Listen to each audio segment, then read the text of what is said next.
തുടർച്ചയായ 4-ാം ടെസ്റ്റിലും ടോസ് തോറ്റുകൊണ്ടാണ് Indian captain Shubman Gill Emirates Old Trafford Manchester സ്റ്റേഡിയത്തിൽ ബാറ്റിങ്ങിനായിട്ട് ഇറങ്ങുന്നത്. ഓക്കെ, പൊതുവേ മാഞ്ചസ്റ്ററിൽ ബാറ്റിംഗ് കിട്ടുന്നവർ, ടോസ് കിട്ടുന്നവർ ബാറ്റിംഗ് ചെയ്യാറാണ് പതിവ്. അതാണ് വിജയവും കൂടുതൽ. പക്ഷേ ഇംഗ്ലണ്ട് ക്യാപ്റ്റൻ ബെൻ സ്റ്റോക്സിൻ്റെ ചിന്ത വേറെ തരത്തിലായിരുന്നു.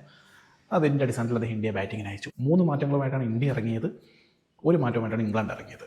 പരിക്കുപറ്റിയ ഷോയിബ് ബഷീറിന് പകരം വർഷങ്ങൾക്ക് ശേഷം കരുൺ നായർക്കൊപ്പം ഡെബ്യൂട്ട് ചെയ്ത ഡോസൺ ഇന്നലെ സ്പിന്നറാണ്. അദ്ദേഹം വീണ്ടും ടീമിലിടം നേടി.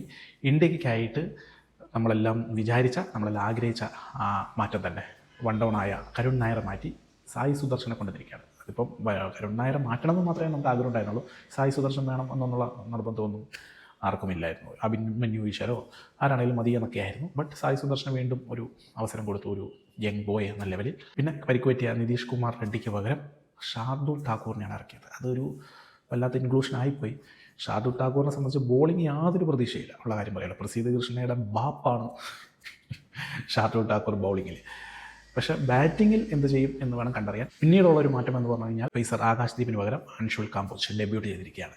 അങ്ങനെ ഈ 3 മാറ്റങ്ങളുമായി ഇറങ്ങിയ ഇന്ത്യ നല്ല രീതിയിലാണ് കേട്ടോ തുടങ്ങിയത്. ആദ്യ സെഷനിൽ ഒരു വിക്കറ്റ് പോലും പോയില്ല. കെ എൽ രാഹുലും യശസ്വി ജയ്സ്വാളും മികച്ച രീതിയിൽ പിടിച്ചെന്ന് കളിച്ചു. യശസ്വി ജയ്സ്വാൾ സാധാരണത്തേതിലും കൂടുതൽ പ്രതിരോധാത്മകമായിട്ടാണ് അദ്ദേഹം ഇന്നലെ കളിച്ചു തുടങ്ങിയത്. കാരണം കഴിഞ്ഞ ടെസ്റ്റിൽ ലൂസ് ഷോട്ടൊക്കെ അടിച്ച് ഔട്ടായതുകൊണ്ട് ഇപ്രാവശ്യം ഞാൻ ഔട്ടാവില്ല എന്നുള്ള ദൃഢപ്രതിജ്ഞയോടുകൂടിയായിരുന്നു അദ്ദേഹം കളിച്ചത്.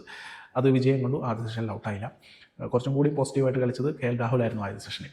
എന്നാൽ 2ാം സെഷനിൽ എത്തിയപ്പം അധികം വൈകാതെ തന്നെ കെ എൽ രാഹുൽ 46 റൺസുമായി ഔട്ടായി. പക്ഷേ ഔട്ടാവുന്നതിന് മുമ്പ് അദ്ദേഹം ഒരു റെക്കോർഡും തിരുത്തിയിട്ടാണ് ഔട്ടായത്. ഇംഗ്ലണ്ടിൽ 1000 റൺസ് അങ്ങ് തികച്ചു. ശരിക്കും K L Rahul Indian test ടീമിൻ്റെ ഒരു നെടുന്തൂണായി മാറിക്കൊണ്ടിരിക്കുന്ന ഒരു കാഴ്ചയാണ് ഈ സീരീസിലൂടെ നമുക്ക് കാണാൻ കഴിയും. അങ്ങനെ ആദ്യ വിക്കറ്റ് 92 നഷ്ടമായതിനു ശേഷം ഇന്ത്യ ചെറുതായിട്ടൊന്ന് പതറി തുടങ്ങി. സായി സുദർശൻ വൺ ഡൗൺ ഇറങ്ങി പുള്ളി ഡിഫെൻഡ് ചെയ്തിടുവാണ്. കാരണം ഇനിയൊരു അവസരം കിട്ടിയാന്ന് പുള്ളിക്ക് പറയാം.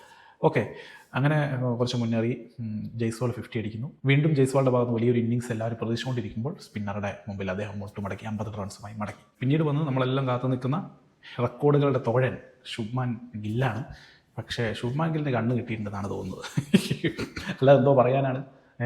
ആദ്യം 4 ഇന്നിങ്സിൽ റെക്കോർഡുകൾ തകർത്തുകൊണ്ട് റണ്ണെടുത്ത ആളിപ്പോൾ റണ്ണെടുക്കുന്നില്ല. വെറും 12 റൺസിന് ഔട്ടായടെ. 12 റൺസിന്. ശുഭ്മാൻ ഗില്ലിനോട് ഒരു പ്രത്യേക ദേഷ്യമാണ് ഇപ്പം ഇംഗ്ലണ്ട് കാണികൾക്ക്. ശുഭ്മാൻ ഗിൽ ഇറങ്ങി വരുമ്പോഴേ ഗോലും ചീത്തവിളിയായിരുന്നു. അദ്ദേഹം 12 റൺസ് അടുത്ത് ഔട്ടായി പോകുമ്പോൾ കൂവി വിളിയും കളിയാക്കലുമായിരുന്നു.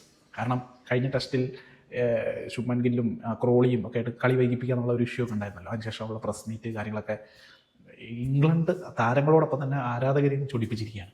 അതുകൊണ്ട് അവർ കൂവി നാണം കെടുത്തിയാണ് ശുഭ്മാൻ ഗില്ലിനെ വിട്ടത്. പിന്നീടാണ് നമ്മുടെ ഋഷഭ് പന്ത് വന്നത് കളിയുടെ ആ ഒരു മുഖച്ഛായ അങ്ങോട്ട് മാറും. ഫീൽഡേഴ്സ് എല്ലാം ബാക്കിലോട്ട് മാറും, ബൗണ്ടറി ലൈനിലോട്ട് മാറും. ബൗളേഴ്സൊക്കെ കുറച്ച് ടെൻഷനിലാവും. കാരണം എങ്ങോട്ട് തിരിഞ്ഞടിക്കുന്ന അറിയില്ല. ബാറ്റ് തന്നെ തലയെ വന്ന് വീഴുമെന്നും അറിയാൻ പറ്റില്ല. അപ്പം ആ രീതിയിലാണ് ഋഷഭ് പന്ത് വരുമ്പോൾ കളിയുടെ ഒരു മൂഡ് മാറും. നല്ല രീതിയിൽ തന്നെ ഋഷഭ് പന്ത് പോസിറ്റീവായിട്ട് തന്നെ കളിച്ചു. 6 ഒക്കെ അടിച്ചു തുടങ്ങി. നല്ല സ്കോറിങ്ങിന് വേഗതയെല്ലാം കൂട്ടി. സായി സുദർശനും ആ ഒരു പോസിറ്റീവ് എനർജിയും കൊണ്ട് 2 ബൗണ്ടറിയൊക്കെ അടിച്ച് തുടങ്ങി. പക്ഷേ കഷ്ടകാലം. എന്ത് ചെയ്യാൻ പറ്റും. ക്രിസ് വോക്സിൻ്റെ ബോൾ കാൽപാദത്തിൽ തട്ടി. അദ്ദേഹം നല്ല പരിക്കാണ് പറ്റിയിരിക്കുന്നത്. കാരണം വേദന കൊണ്ട് പൊളയുമായിരുന്നു. സ്ട്രെച്ചറിൽ എടുത്തുകൊണ്ട് പോകുമ്പോൾ നമ്മൾ അങ്ങനെ മുഴച്ചിരിക്കുന്നത് നമ്മൾ കാണുകയും ചെയ്തു. ആദ്യം ആക്ച്വലി ഇവർ ഇത് LBW ആണെന്ന് ഓർത്തിട്ട് റിവ്യൂവിനൊക്കെ കൊടുത്തായിരുന്നു. പക്ഷേ റിവ്യൂവിൽ ബാറ്റിൽ തട്ടിയിട്ടാണ് കാലെ തട്ടിക്കുന്നത് മനസ്സിലായി.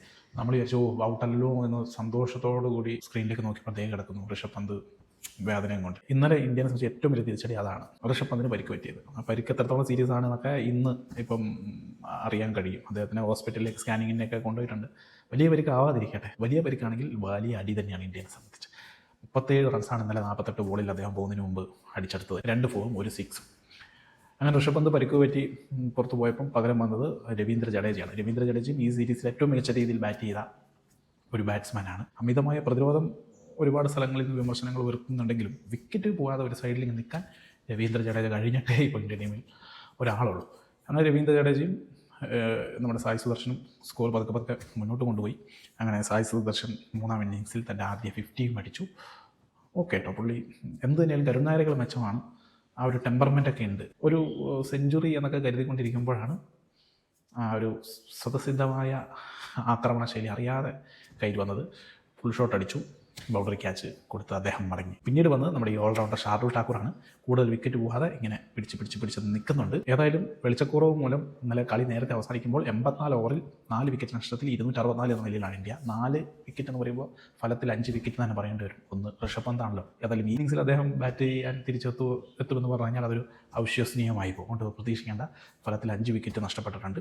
എങ്ങനെയായാലും ഒരു 450 റൺസ് ഇല്ലാതെ ഇംഗ്ലണ്ടുമായിട്ട് മുട്ടാനിറങ്ങുന്നത് അത്ര ശുഭകരമായിരിക്കില്ല. കാരണം അവരുടെ ബാറ്റ്സ്മാൻമാരെ ഹൊറിബിൾ തന്നെയാണ്, ഒന്നും പറയാനില്ല. ലോർഡ്സിൽ ബാസ് ബോൾ അവർ അടിയറ വെച്ചെങ്കിലും ഈ ഒരു സ്റ്റേഡിയത്തിൽ അവർ തകർക്കാനുള്ള എല്ലാ സാധ്യതയും കാണുന്നുണ്ട്.